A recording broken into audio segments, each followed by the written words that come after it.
Hey guys, welcome back to my channel. So as you can see, my background is a little different. Forgive me, the background look weird because I haven't really figured out where to film yet. But do you know where I am? Do you know where I am? I was gonna say a while ago I'm not home, except I kinda am home because surprise! I moved to Colombia. I know, I was naughty. I was really naughty. I moved to Colombia and I didn't tell anybody. The only person I told actually was my brother, but my brother is very chill. He's not gonna lie. He just be like, really? Okay. Can I come see you before I leave? Sure. That's just basically it. He's very chill. I never told anybody else because I never want anybody else to try to talk me out of it. I kind of just wanted to do it. I wanted to jump into it. Let me tell you guys a little story as to why, it actually came back to me.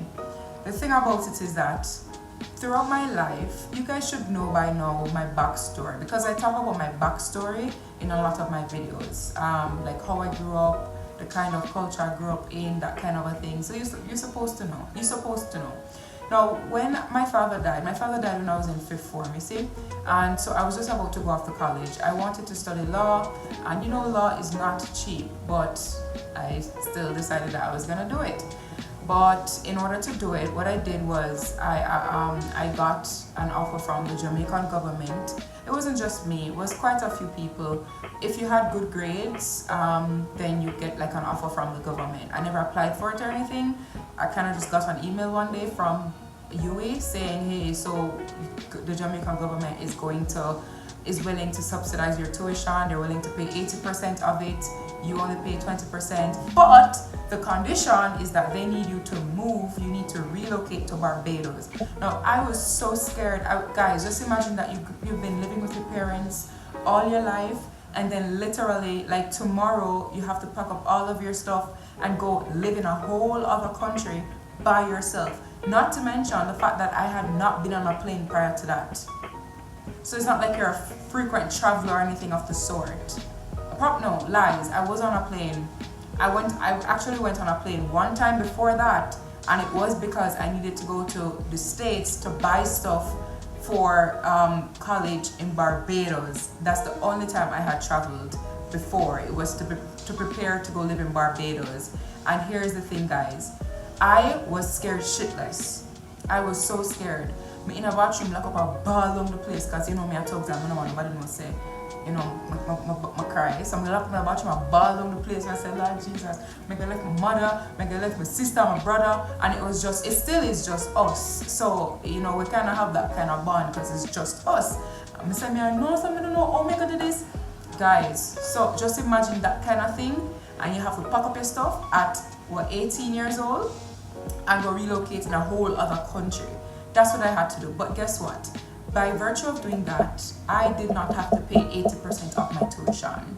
So I decided that, listen, I wasn't going to allow the fear of relocating and basically starting over and changing my life essentially to keep me from exercising or partaking in this opportunity. And then guess what? When I got to Barbados, a year later, I decided to do it again. What do I mean by that? Yes, I was grateful for the fact that the Jamaican government was subsidizing my tuition, but Barbados is really expensive. Like the cost of living in Barbados was and still is very expensive. So I never wanted to pressure my mother. It was just my mother plus I have a sister who did a trail behind me and a brother who was trailing behind her. So I never did want to pressure and stress her out that much. So you know what I said? I went and I looked for scholarships, but I looked for the scholarships that were like the big ticket scholarships, and I came across one that was being offered by the Canadian government, where they literally pay you to come and study at Canadian University. So that opportunity was only available to like the top, like you have to have a stellar GPA, and you have to have like a stellar recommendation from the dean, which I was in the faculty of law, so I had to get a stellar recommendation from the dean of faculty of law plus some other things.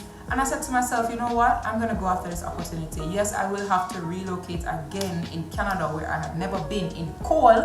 Me grew up in a hot Jamaica the whole of my life, and then I went to Barbados, which the weather is similar to Jamaica.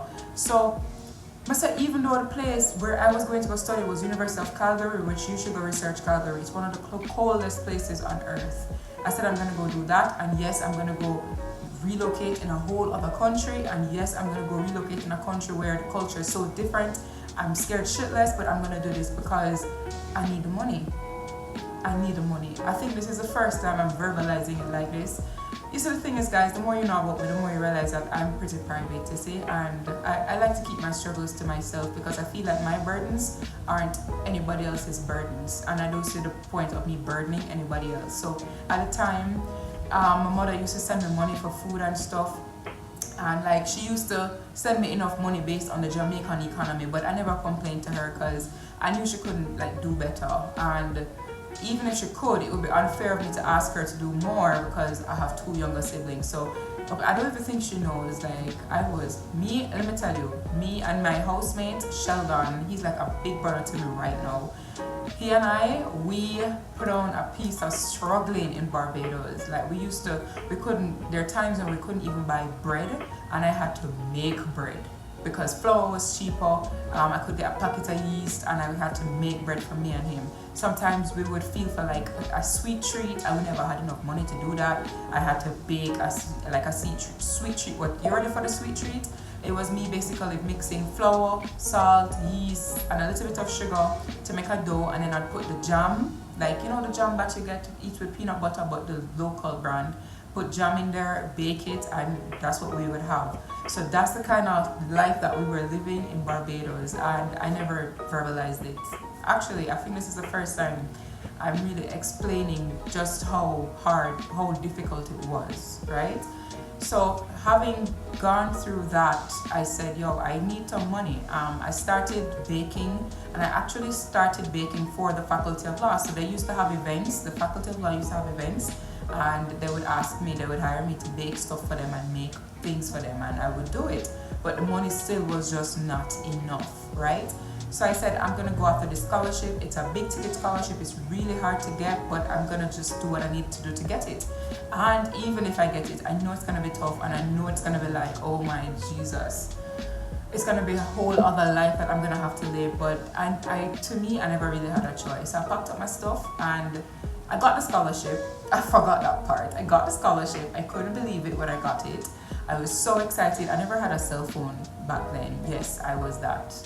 You see, the thing is, when I tell you guys that I know what you're going through, just, you need to trust me. I mean, I thought about this was in the 80s. I mean, this was like literally like 6, 7, 8 years ago. I never had a cell phone. So what I used to have to do, like, I used to go to school and all my colleagues would have like Instagram. You have to have a phone to have Instagram. I never had that because, well, I never had a phone. So what I used to have to do was send emails. I used to email my mother and my family basically. I would like, my landlady and my landlord, they were so nice. They were like a family to me. They would allow me to call back home sometimes, like every now and then. So that's what I had to do. But when I got the scholarship, I was so excited, like so excited. I sent an email to my mom, and then I had to call her, and it was just great. But my point is, how does this connect to Medellin? The point is that, guys, every time I come upon something that really scares me and I decide to make the plunge, my life just changes. It's the same thing when I switch from law to finance. Guys, can you imagine that? One day I'm going to do a video about that change, that plunge that I made. But I'm telling you, it was not easy. And I was scared shitless. But I decided to do it because I needed better for my life, right? So, back to Colombia now. The last time I was actually in Colombia a week and a half ago. I came here on a whim the first time. That's what other vlogs are about. You see in the videos. I came here on a whim. I was literally like, where to go? I'm going to go to Colombia. And I came, I did not know what to expect. When I came here, I'm going to tell you, this is one of the first reason why I decided to move here was because when I was here a week and a half ago, it was the most productive I've been in years. I am telling you, the most productive I have been. Like, my productivity level was through the roof. I was spitting out content. I'm recording YouTube videos left, right, and center. I'm recording content for my Instagram left, right, and center. TikTok left, right, and center. I'm doing paperwork. I'm doing coaching sessions same way. I'm doing speaking engagements. virtually, like listen, let me tell you, I even revamped the whole Money Society program. That's how productive I was in the 2 or 3 weeks that I was here last. And I said to myself, when I got back to Jamaica, as soon as I landed, I said, you know what, I want to go back to Colombia. Not because of no productivity, no, but because it just felt like home to me. It felt so good, it felt so peaceful. So I said, I'll probably eventually I'll go back. But you see, when I stayed in Jamaica for about 3 days and I realized my productivity level, my phone kept ringing, all sorts of unnecessary things happening. No, I was not as productive at all. I said, I'm going into beast mode. I'm going into beast mode. And the beast mode that I want to go into, I cannot do that in Jamaica. So I booked the ticket and I said, you know what? I'm going to move to Colombia. And I booked the ticket again without anywhere. I didn't know where I was going to stay. I didn't know anything, but because now it's different. It's not like I can just drop in a hotel for 5 days. No, it's literally like a long-term thing. I never even knew where to start. So I said, you know what, I'll figure it out. But this is just like those times when I needed to go get that scholarship and I really had a choice. I just figured out everything else along the way. This is the same thing. I need to go into beast mode. I don't know like where to start, but I just know that I need to go. And that's what happened. So the first reason I moved, because I'm going into beast mode. The thing is, and I think this is something that my clients appreciate about me. I think so.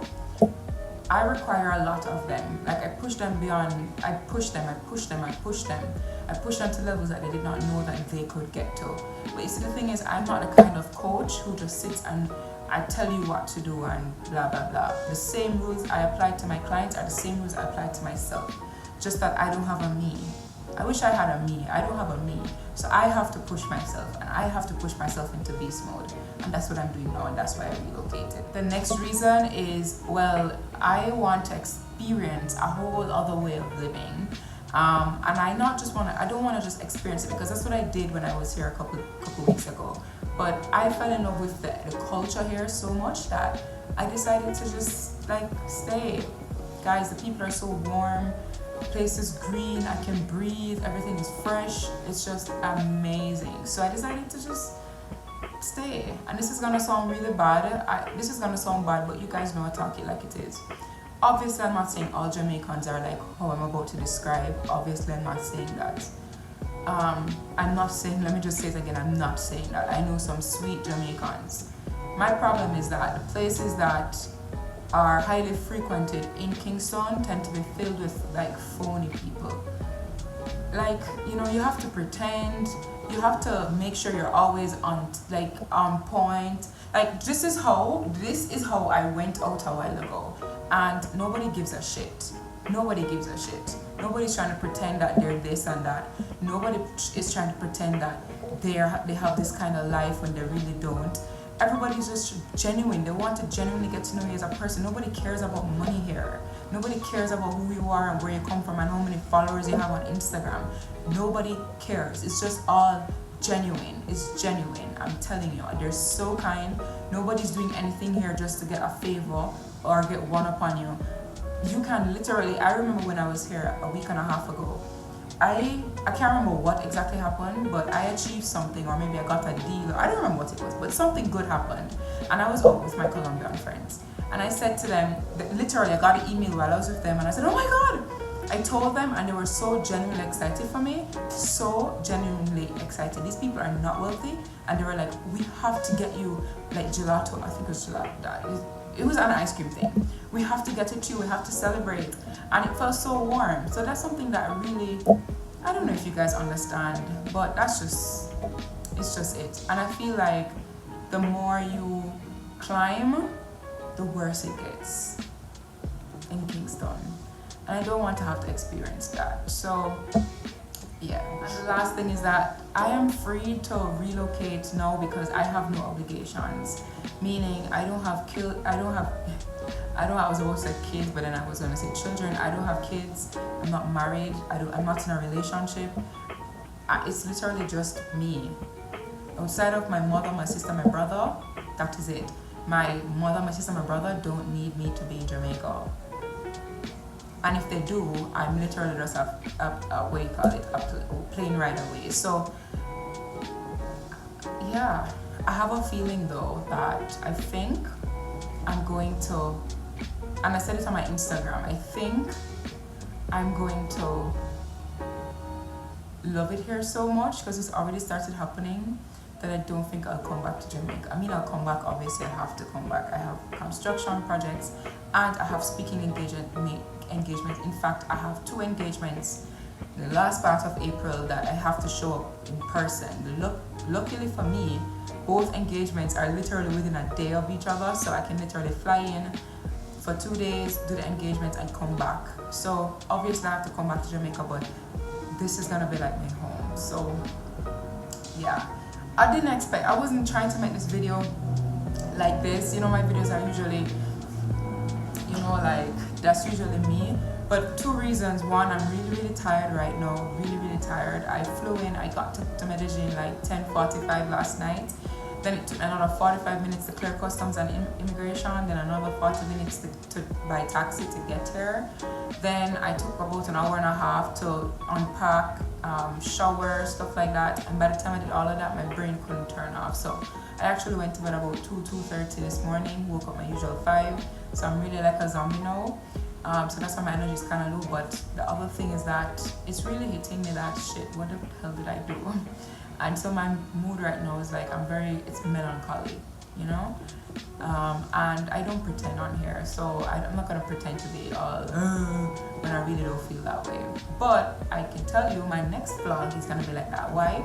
Because I'm just coming from the grocery store, and I recorded footage of that because I wanted to show you what the grocery store here in Colombia is like. It's pretty, I love it. I mean, it's very fresh. The produce section is very fresh. They have lots of fruits and vegetables, and if you know me, that's mostly what I eat anyway. I love it. I recorded some footage of that there, and I also recorded some footage of the grocery that I bought, and to walk you through, you know, what it costs and what I'm cooking with these things and stuff like that. Actually, I wanted to do that in this video. As I said, I never expected the video to be like this at all. I just turned on the camera, started talking, and this is what it turned out to be. So I hope you guys don't murder me, you know. I feel like you won't though, because I feel like my subscribers, the Novia family, are genuine, except for like, I can tell, like it's actually getting on my nerves these days. I have some people, like maybe 5 or 10, they consistently comment on my videos, and it's always negative, which I don't think they get the memo that this is not that kind of channel at all. But like 99.9% of my family over here are genuine, and I feel like you just want to see what's going on and, you know, experience it with me, which I have no problem. So I'm gonna stop talking now. That's all I have for you today. I hope you enjoyed my ranting. Let me know how you feel about what I've done in the comments below. Don't forget to like, subscribe, comment, and share. Bye.